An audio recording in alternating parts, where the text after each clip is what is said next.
is that the error learned how to think. And now you start noticing something even stranger. Not outside you, inside the way reality reacts to you. There are moments where conversations shift when you enter the room without saying a word. Moments where people adjust their tone before they even know why. Moments where energy changes. Not dramatically, but precisely. Like something in you is no longer fully participating in the same version of reality they're living in. That is what survival at your level does. It disconnects you from shared illusion. And once that connection weakens, you begin to see the structure underneath people's behavior. Not their words, not their masks, their patterns, their defaults, their emotional shortcuts. And it becomes almost quiet in your head. Because understanding replaces reaction. And understanding is heavier than emotion. Pink scissors This of is where love. most people would tell you you're becoming cold. But that's not accurate. Cold implies absence. What you're becoming is aware without permission. There's a difference. One is numbness. The other is clarity that refuses to turn itself off. Now let's go deeper. Past personality, past identity, past the stories you use to explain yourself. There's a layer inside you that didn't survive the pain. It recorded it.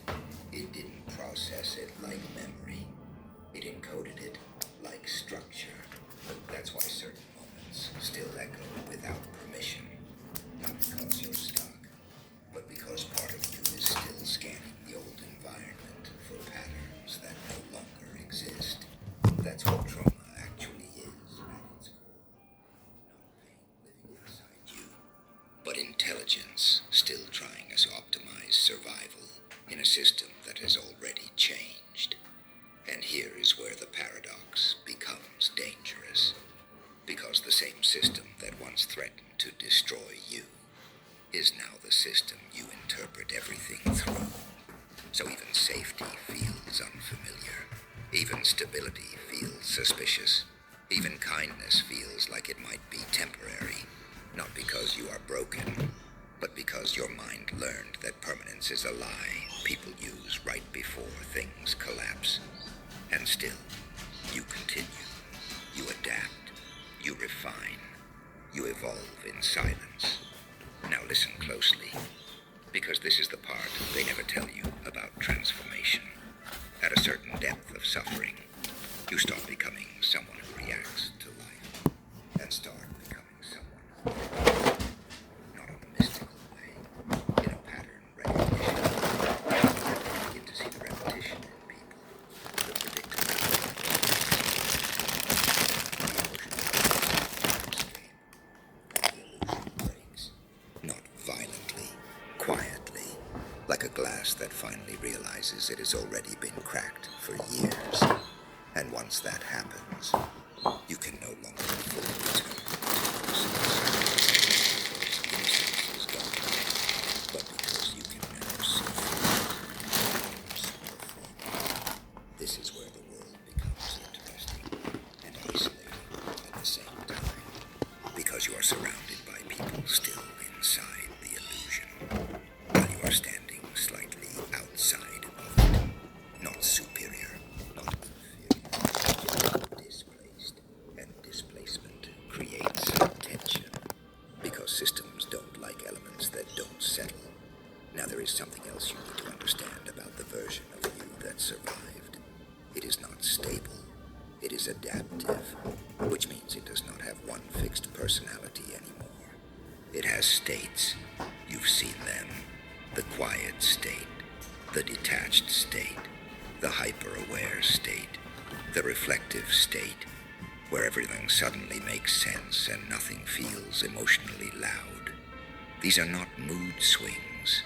These are survival modes that never fully turned off. And that is why you sometimes feel like you are watching yourself from a slight distance. Not dissociation as weakness, but consciousness splitting attention between survival mapping and lived experience.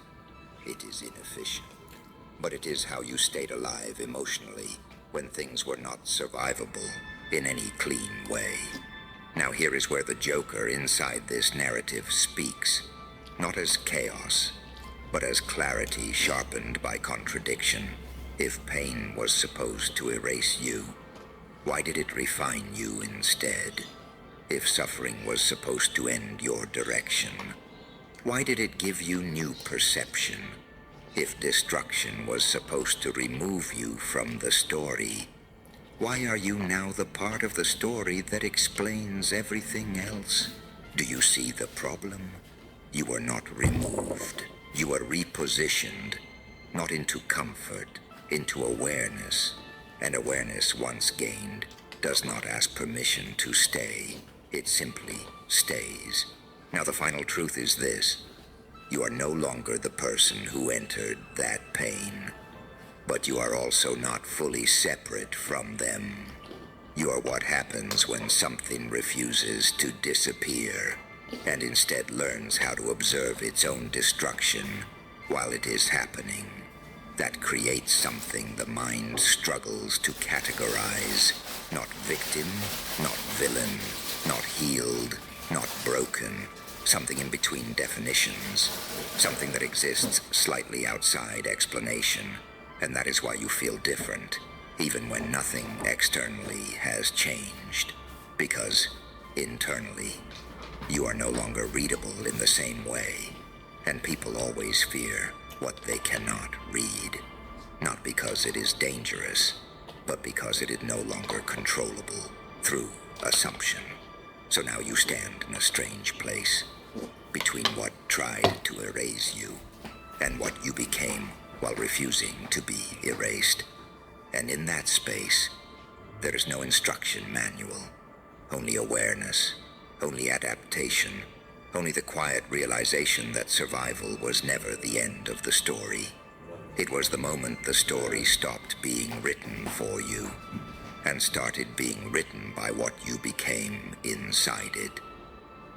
And that's the part almost nobody has the courage to confront.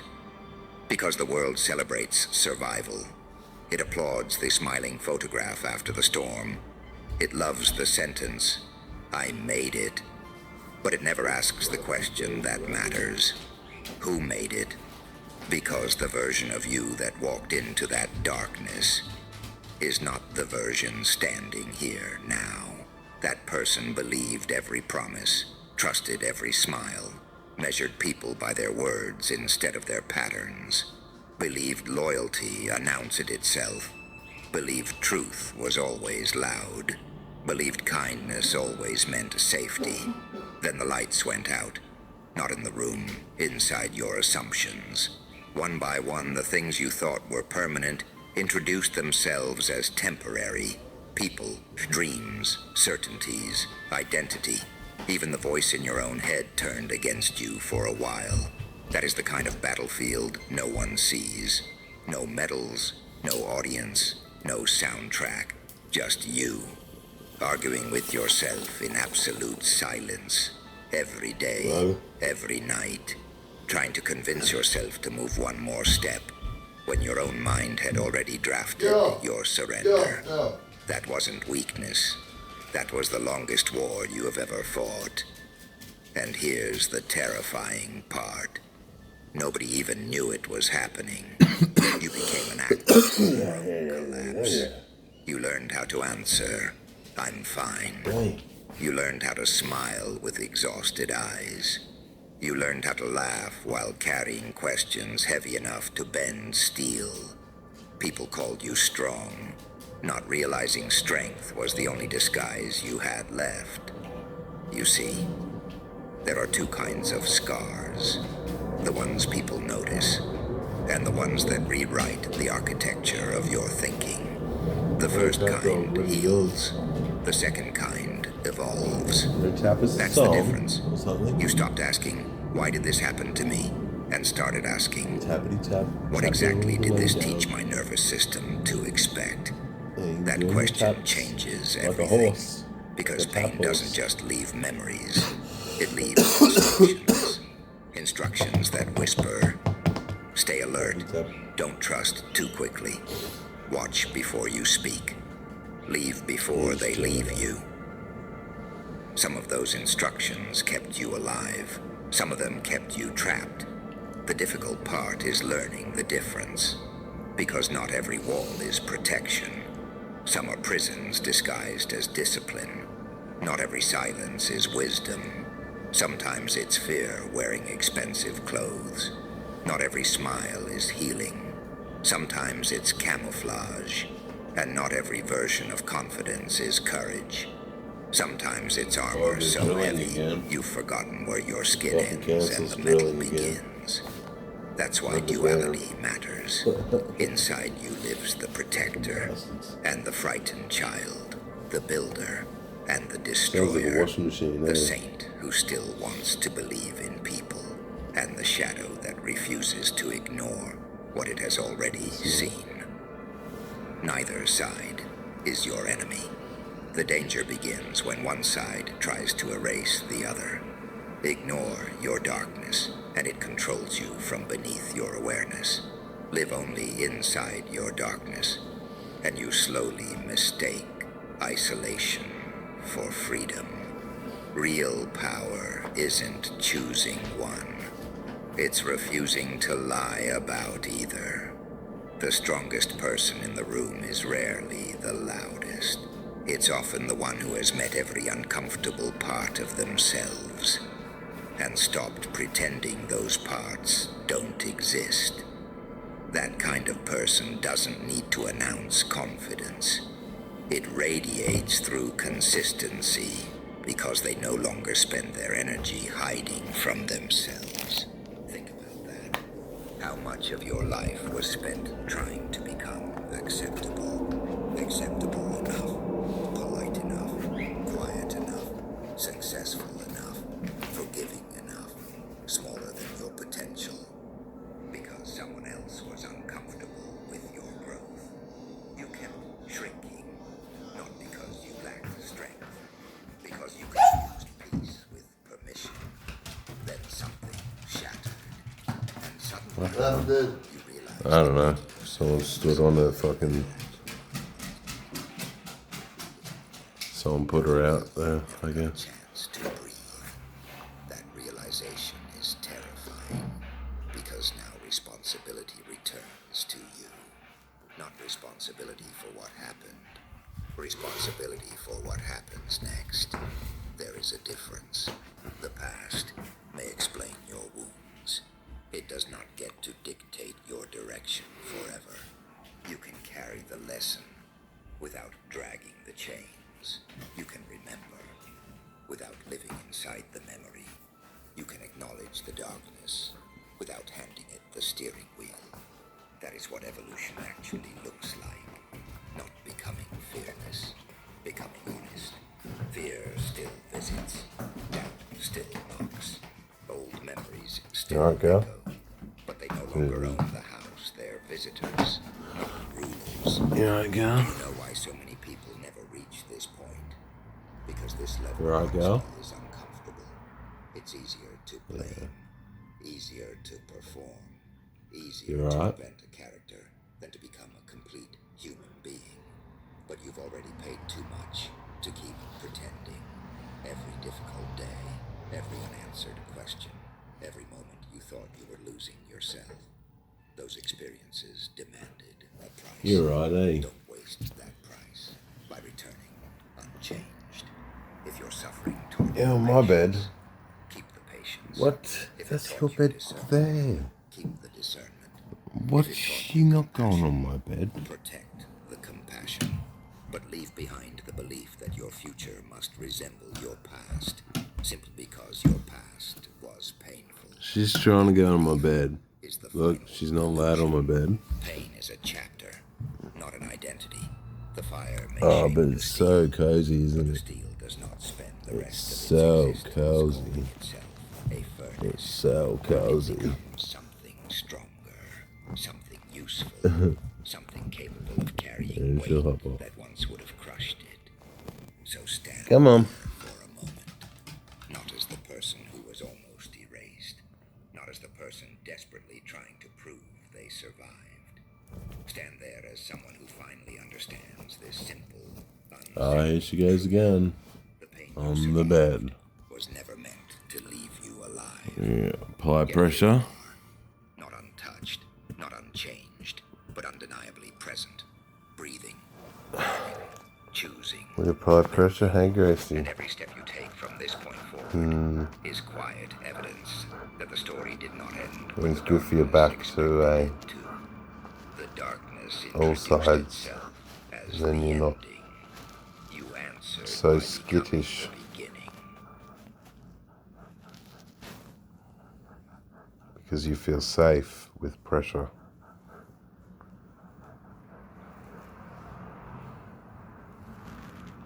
Yeah.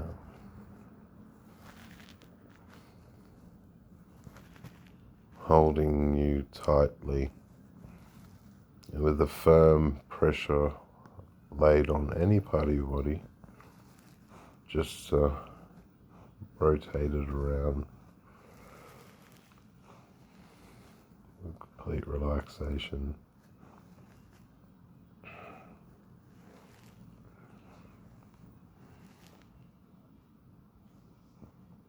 That one hurts a bit, doesn't it, Grace?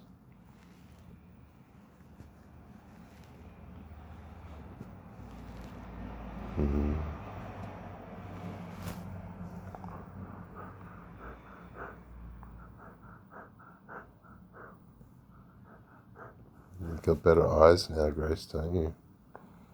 You can see? Can you see me? Yeah, you can see me now, hey. Couldn't the other day, your eyes were so cloudy. I couldn't see you properly.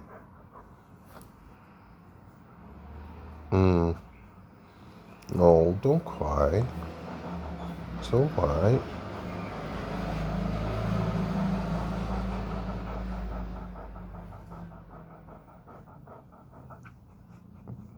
That good behind your ears?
That small little brain of yours, we will heal.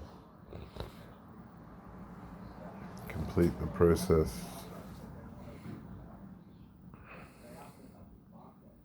You calm?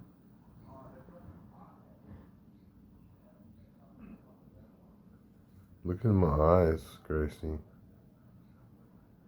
You got beautiful eyes. I like your eyes. Your eyes are beautiful. They're nice and fiery like the phoenix.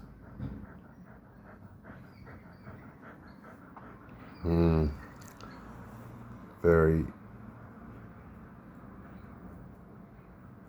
brownish, orangish eyes. Like it's got the orange in your eyes. Looks nice. Your beautiful eyes, Grace. Such a good dog. Still see some cloudiness in that eye. We've just got to fix this eye for you. You're going to close it now. You can trust me. and not pull away. And we're going to fix it. This eye for you. It doesn't have to be as cloudy.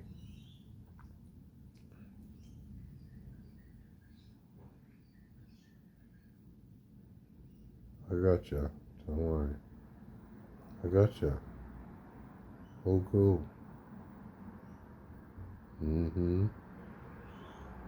I can hear it twitching. It'll settle down.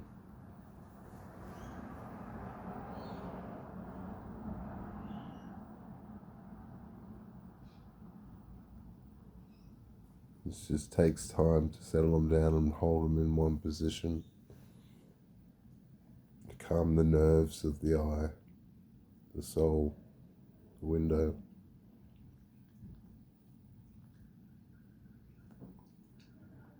But the healing hand should do it all, and I can hear the clicks, so that's good.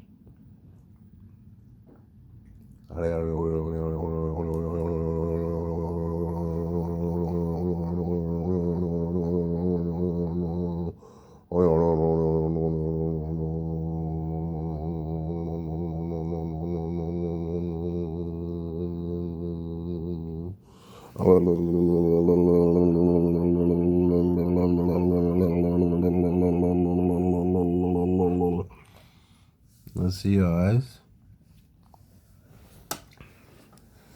Emma. Ah, beautiful. Still a bit cloudy, but it's coming through. The colour's coming through. Actually, this eye's probably better than the other eye now. Yeah, I just did.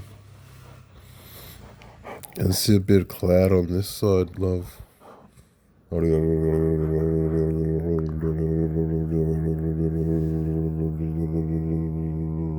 So you just wait for the twitches to stop and... Oh, come on, Bob. Come on.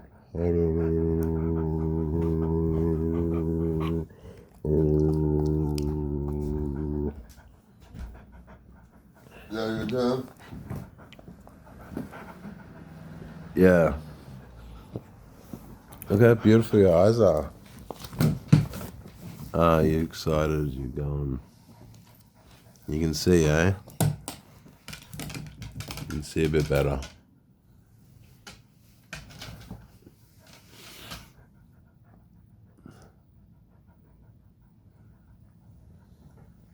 Well, that's proof. Look, she's looking around everywhere.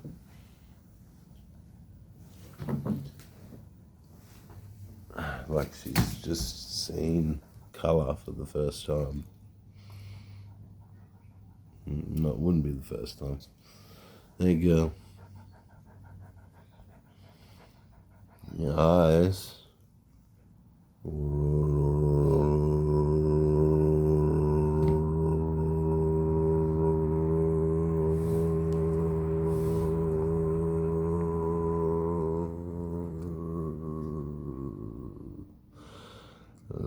Live. Eyes get you in trouble, dog.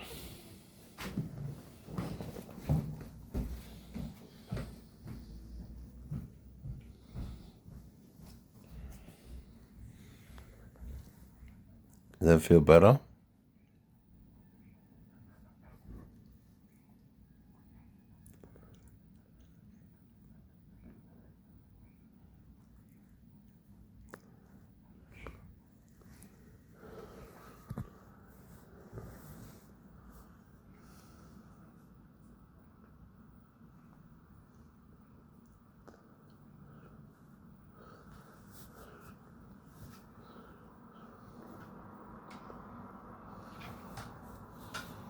That's Gracie Benson.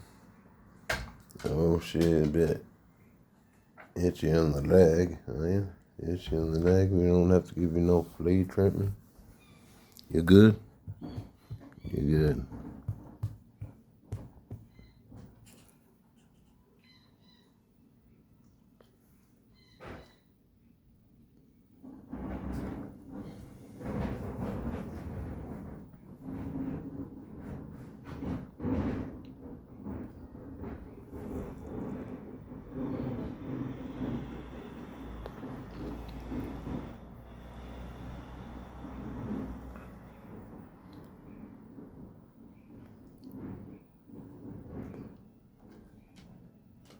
Back on Greg's bed, eh? No.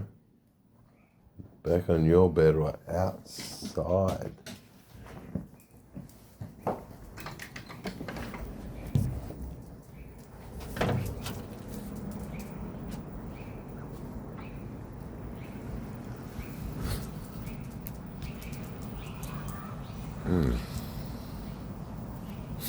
Totally.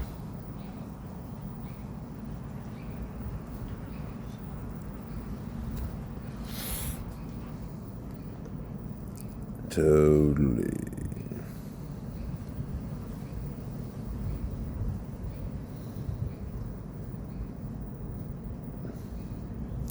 She's a lot more calmer now, anyway.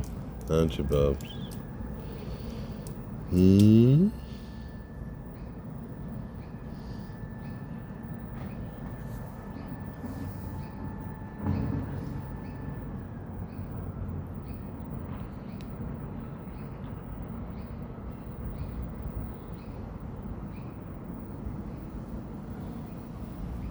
Hey. Hey. What are you doing? What are you doing? What are you doing?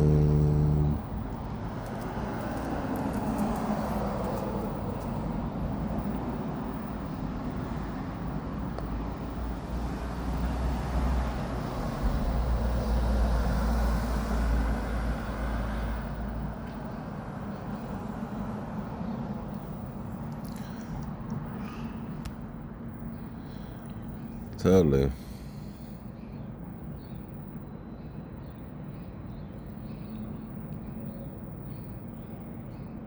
Oh, hit your hearts, guys. Hit your hearts. House fixes out of your heads. You judging motherfuckers. We're all fucking mothers.